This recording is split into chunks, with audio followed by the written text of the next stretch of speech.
The Saxon Shore is a 1995 novel by Canadian writer Jack Whyte chronicling Caius Merlyn Britannicus's effort to return the baby Arthur to the colony of Camulod and the political events surrounding this.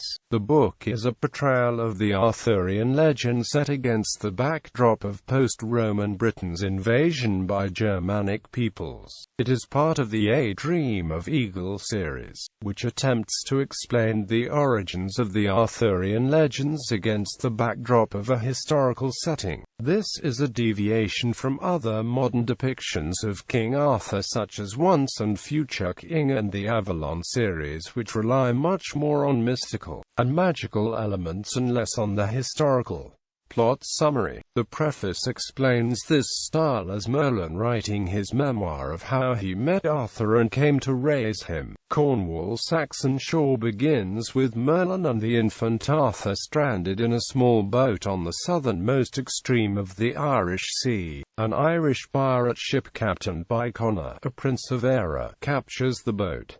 The Celts then throw the child overboard. Disregarding his life, Merlin kills one of the pirates and jumps in after Arthur. The pirates recapture Merlin and the floating child and return them to the ship. The captain greets Merlin and the child, revealing the origin of the crew Eire, and tries to understand the reasons why Merlin would sacrifice his life for the child. In the conversation, the captain comes to realize that his brother Doniel is Merlin's captive at Camulod, so he releases Merlin in the agreement that the child will be returned if his brother returns to Eire. Merlin then proceeds home, where he quickly becomes embroiled in factions politics that have arisen in the Camulodian Council. By using his military authority and appealing to the older council, Merlin disbands the parties. Ironhair, one of the faction leaders, becomes enraged by this and makes an assassination attempt on Merlin's life. Meanwhile, Doniel returns to Camulod with Merlin's nearly identical half-brother Ambrose. Once Doniel returns, Merlin creates a party which is to escort Doniel back to Eire. On the trip to Eire, the party has encounters with a leper colony, where Lucanus, a physician and Merlin's longtime friend, leaves the party to deliver a wagon load of supplies to the impoverished lepers. When the party arrives there, a crew of marauders was harvesting marble from a variety of buildings in Glevum, a Roman temple, and a large and impressive administrative basilica and forum marketplace. Merlin decides that they will be unable to gain passage on any ships there, after a brief skirmish with the locals. Eire. After the encounter with the scavengers, a group of Scots sent by Doniel's father to ensure his safe return find the party. Soon the two galleys of the Scots are hauling a barge to Eire, where the barge capsizes south of Athel's kingdom. The Camulodian knights travel through the Irish wilderness under threat of barbaric peoples, but only encounter a boar larger than any other ever hunted by the Scots. Within several weeks of leaving Camulod, the party arrives in the capital of Athel's kingdom. The party stays at the stronghold and Merlin, in conversation with Athel, reveals that he was married to one of Athel's daughters, Deirdre. Athel accepts Merlin into his family. During the same conversation, Merlin also reveals the identity of the child, Arthur, and Athel pledges himself as an ally to Merlin and his grandson. While staying in the stronghold of the Scots, Merlin and his men demonstrate the use of cavalry to the Scots, who had previously never seen its use in battle. During the exhibition, a bear enters the clearing and attacks. Merlin uses his memory of Alexander the Great's bodyguard using sarissa, heavy lances, to charge troops, acquiring a spear from infantry that were to be part of the demonstration and charging the bear. One evening, a member of the community disappears, and, while searching for said man, Domhnall feels that someone was watching in the woods. Merlin's retinue and Athel's warriors are put on alert, and in the morning an army attacks the walls. The strength of the cavalry successfully routs the attacking army in 2 charges. The attack of the wild men of the south is an unruly advance force of the eminent attack by the MacNealls, sons of Condren and sons of Garn. Athel decides that Merlin, Arthur, Domhnall and the company must return to Britain to avoid this attack and ensure Arthur's safety. The Saxon Shore. The party of Merlin returns to Camulod without Domhnall, who returns to Era in order to stave off the events of one of Merlin's dreams. While traveling back to Camulod, the party encounters a group of marauding Berbers. Upon returning to Camulod, Merlin discovers his half-brother Ambrose has integrated the infantry and cavalry in order to reduce enmity between the 2 military branches. A group of Cambrian raid an outlying farm of the colony. However, before the military can follow, a heavy winter sets in that kills the oldest members of the community. In the spring, a large contingent of the military, 500 foot soldiers and 500 cavalry, leave Camulod to take revenge for the raid which killed 50 of their comrades. Led by Merlin, the force travels near the leper colony that was visited with Lucanus, and the whole colony is found dead. The military force also clears the Berbers from the pirate outpost in Glevum. The army enters Cambria and soon find the men who had stolen the horses dead. They then encounter a force of Dagil's archers. However, Merlin tactfully avoids any confrontation. The 2 leaders agree to an alliance, and in proof of the loyalty to the alliance, they exchange a small contingent of auxiliary forces. While discussing this, Merlin discovers that Ironhair, who had led one of the political parties in Camulod, was now supporting a contender for the Pendragon throne.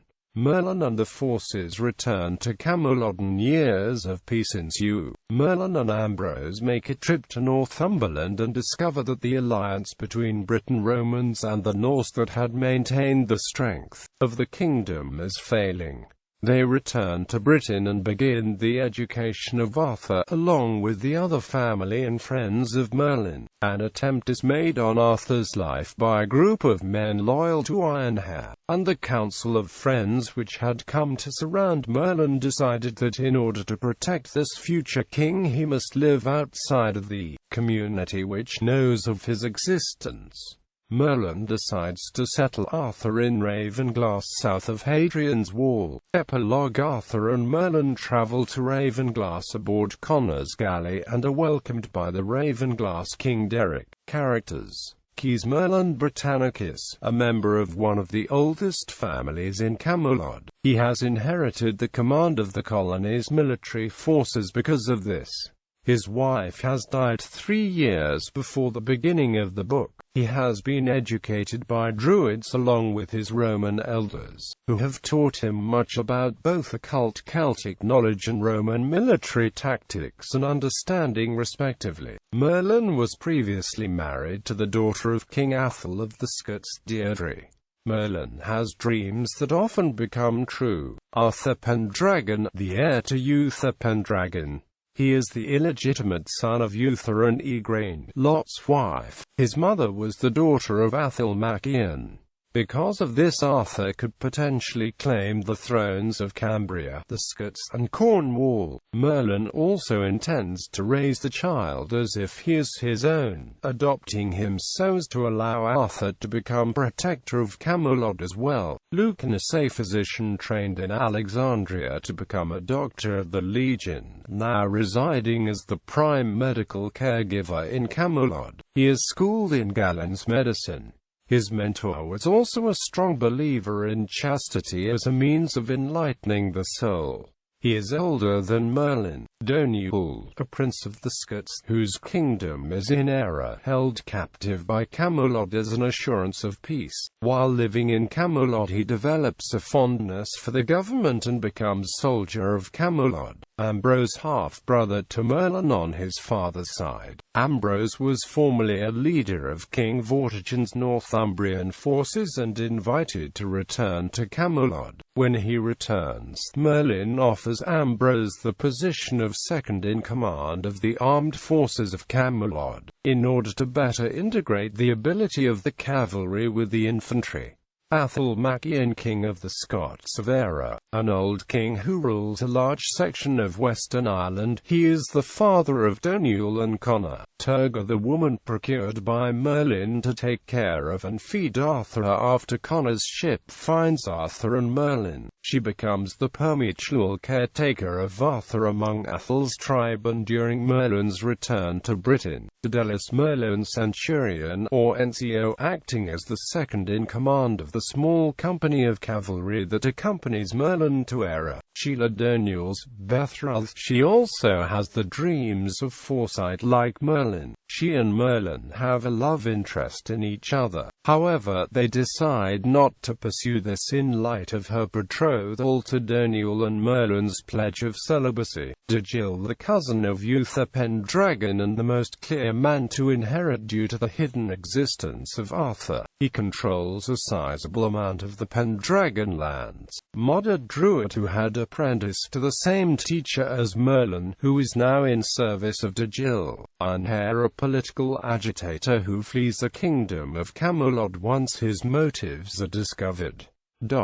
Political entities. In his effort to make his depiction of post-Roman Britain realistic, Jack Whyte makes the political setting of his book closely aligned with historical political entities. Cambria. This kingdom is ruled by the Pendragon family, as warlord kings.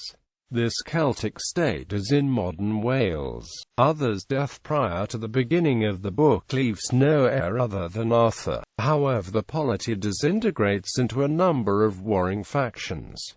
Camulod, a Roman colony established in southwestern England. The establishment of this colony is depicted in the earlier books in the A Dream of Eagle series. Politically, the region is ruled by a council of respected individuals within the colony, a number of whom are military rulers or members of the families which control the 12 villas which govern the lands. The military strength relies on their cavalry, which is far advanced compared to Celtic horsemen because of the stirrup technology as well as a Roman breeding stock. Cornwall, the Celtic kingdom of the deceased lot. The crest of the kingdom is a bear. This is presumably in southwesternmost corner of Britain where the modern Cornwall is, though there is no definite depiction of where this region is, either in the book's map or in context. MacNeil's a tribe that is allied to the sons of Condren in attacking the Scots. Northumbria, a kingdom in modern northern England, southern Scotland, that is a conglomerate of ethnic groups, including Roman Britons, Celts, Vikings and the Germanic tribes such as the Saxons. The kingdom was established by the King Vortigern, who conquers a kingdom and established this state. The Picts, a people who had been contained in the north of the British Isles by Hadrian's Wall. They are perceived by the Scots as a barbarian people. The Scots Gaels, a Celtic tribal group that is ruled by the King Athel. The kingdom is focused on the western coastal corridor of Ireland where Athel's stronghold is located. The region is mostly heavily forested land. This is the group referred to by the Romans as the Scotii. They are colonizing Caledonia, a land occupied by the Picts in modern Scotland, sons of Condren tribe on the Isle of Era that is politically opposed to the Scots. The home regions are to the north of the Scots. The head of the clan is Condren, and Brian, one of his sons, is the commander of the army. Sons of Garner tribe allied with the sons of Condren in attacking the Scots. Style and themes. The story is narrated by Merlin in a first-person perspective framed as journals from Merlin's life. By focalizing Merlin and placing him in many challenging situations related to leadership, the novel, more than the earlier Eagle's Brood, helps build a more complicated view of Merlin as an individual, as well as expand upon the traits which allow Merlin to become the sorcerer described in legend. The novel spends considerable time developing a dynamic world in which the legend of King Arthur could have taken place and given rise to the modern stories about Arthur. The novel paints a picture of post-Roman Britain that is mystical and caught in a chaos between the enlightened rule of Rome and the ignorant rule of other peoples. The colony of Camulod exhibits the struggle between this transition of cultures, creating struggle for Merlin and the other characters. Female characters within the novel and throughout the whole series have strong personalities. Literary reception. Generally, reviews of The Saxon Shore are positive, placing particular emphasis on the unique nature in which Whyte draws detail together with entertaining narrative in creating a new interpretation of the Arthurian legend. Francis Rye comments, Whyte has taken an engaging approach to the long-established character of Merlin. Much that is new and intriguing brightens a legend that in many forms has always been enchanting. Publishers Weekly called the book an engrossing, highly realistic retelling of the Arthurian legend. Kirkus Review compared the novel to Bernard Cornwell's novels series about the Arthurian legend, calling The Saxon Shore historically more dense in action, crammed with marvelous fantasy literature. Reviewer Ryan Scardle praised the novels for the strong use of detail and the well-written depictions of military action and other details. The academic journal The Heroic Age called the work interesting and engrossing, though noted that some serious editing would have helped prevent the novel occasionally getting bogged down in detail. Historical inaccuracies. When Merlin references the lances of Alexander's cavalry as sarissa, which is actually a 4 to 7 meter phalanx spear, he should actually have used the term Zeiston, a 3 to 4.5 cavalry spear.